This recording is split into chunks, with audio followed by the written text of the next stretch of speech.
Good morning. Andito na naman sila Kotserong Bisaya at magkukomento na naman tayo sa mga nangyari sa Taglipunan, lalong-lalo na sa politika. Marami tayong pag-usapan guys, lalong-lalo na yung promosyon ni General Torre.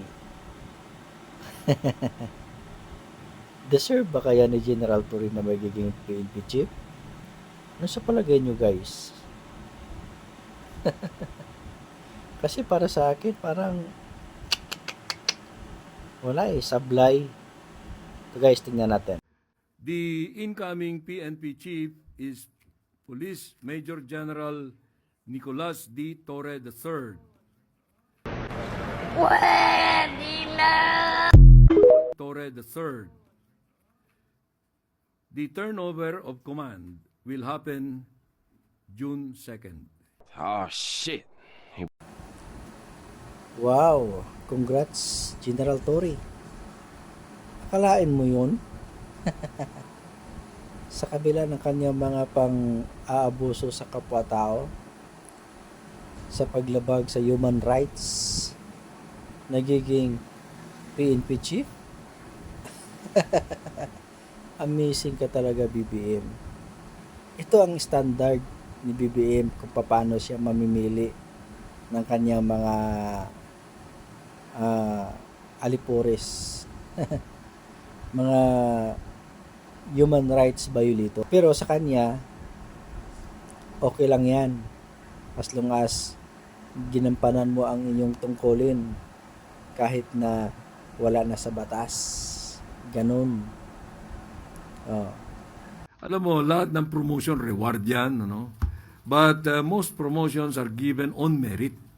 So let us assume that this was given on merit because, it was not an easy decision on the part of the President. Oh. Reward naman pala ni BBM yung kay General Torre. Kaya siya na-promote at nagiging PNP chief. Grabe. Bakit ang mga congressman nagkaroon sila ng hearing sa Quadcom? Galit na galit sila sa reward na isiniwalat nung sinungaling na Lieutenant Colonel laban kay PRRD. Diba? Pero hindi yan ang topic natin guys.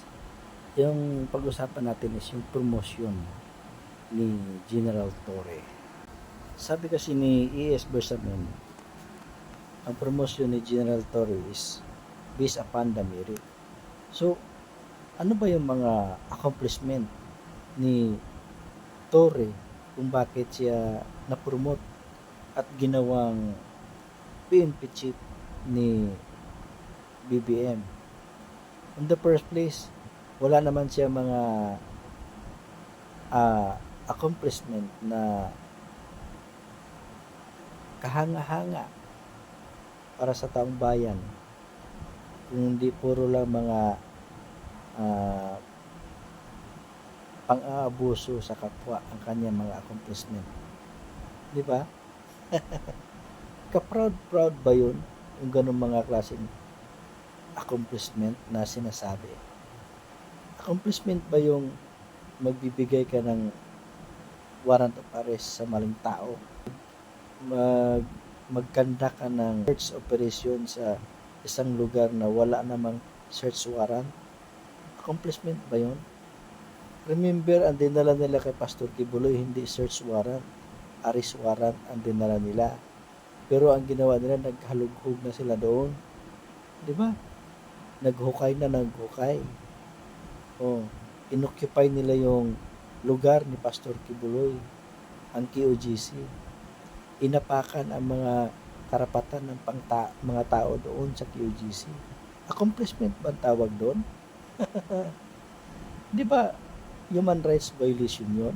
Pag-abduct nila kay PRRD na walang arrest warrant, na hindi naman tayo member ng ICC pero kinidnap pa rin nila at pinadala sa dahig.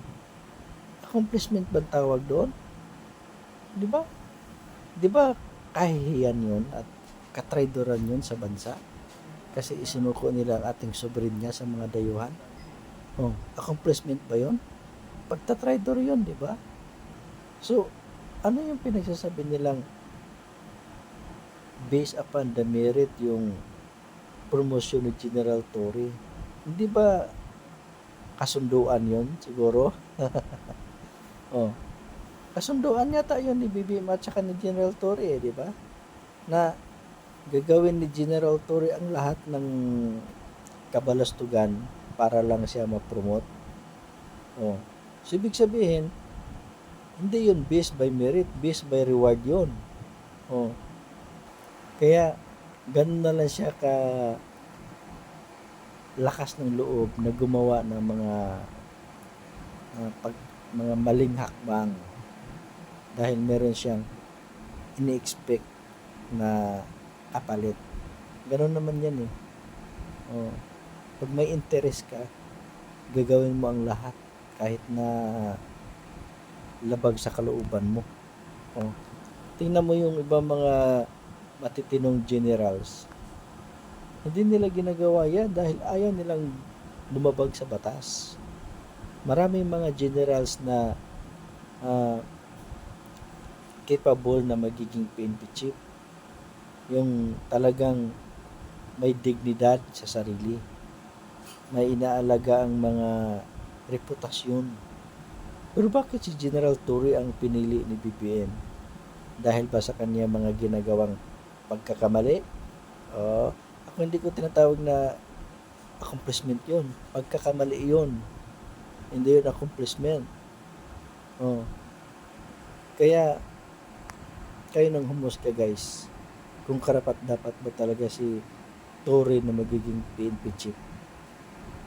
The most hated president and the most hated PNP chief nagsama.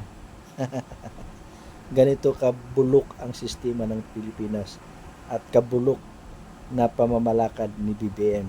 Kaya walang duda guys na yung trust rating ni BBM lagpak, di ba? At hindi na siya pinagkatiwalaan ng taong bayan. Wala ka, ano? Ano?